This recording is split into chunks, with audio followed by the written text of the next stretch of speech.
When God created the cosmos, the intention was that all men and women would live in harmony. Would live in harmony with God, with neighbor, and with nature.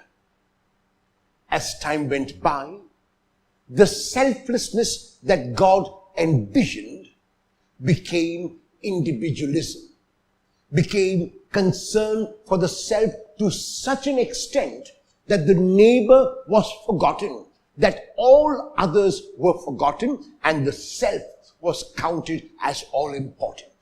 The focus was on the self, that it was as if the neighbor did not exist, or if one neighbor existed, I was oblivious of this neighbor.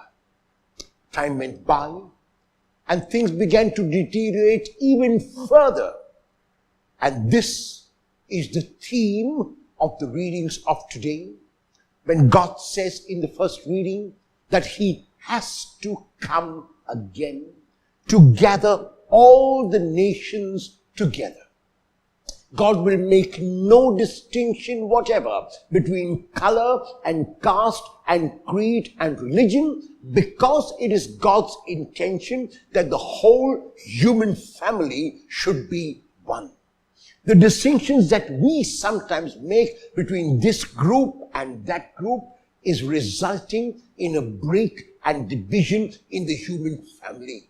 It is them versus us, and we against they, rather than all of us together. In the gospel text of today, Jesus calls those who ask Him, Lord, will only there be few who will be saved? To say no. Everyone has the potential to be saved, but the person must want to be saved, because God is not going to save anyone against their will.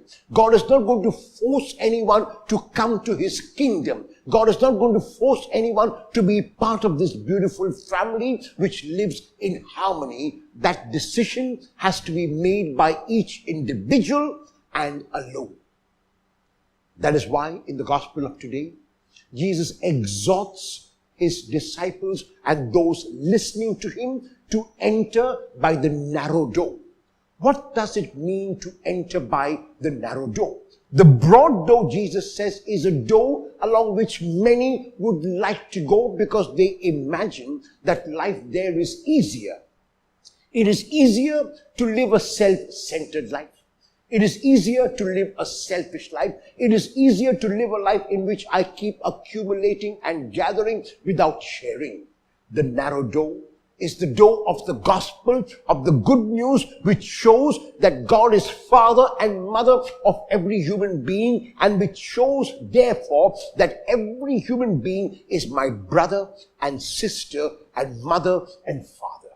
It shows that I show my concern for this human being who is part of me. It shows that there is interconnectedness among us. It shows that there is no individualism or selfishness. Rather, it shows that there is harmony in the cosmos. This is the world to which the Lord is inviting us. This is the road which the Lord is inviting us to take, so that when we stand before the Lord, as the Hebrews says, with so many other witnesses who have suffered and gone through great ordeals, we will be able to hold our heads up high. We will be able to say to the Lord that we have lived lives of harmony. We have done our bit in co-creating this cosmos which the Lord has created. And so today is a chance and a challenge to renew once again our relationships on this threefold level.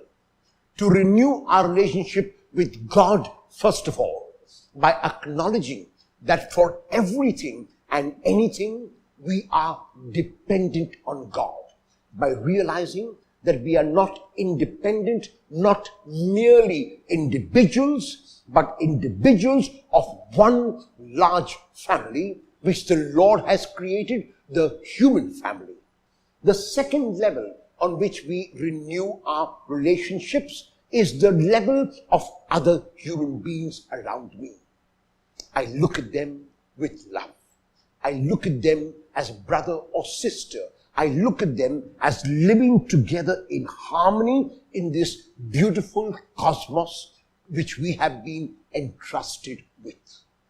And the third relationship I build is the relationship with nature, with the world around me, with the animals and the birds and the trees and the plants and the fish and the sea and everything which is so beautiful.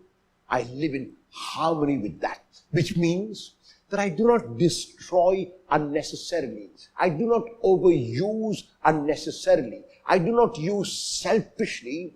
I use selflessly, responsibly, and as a trustee. Let us pray then that our relationship with God, with neighbor, and with the universe might be renewed.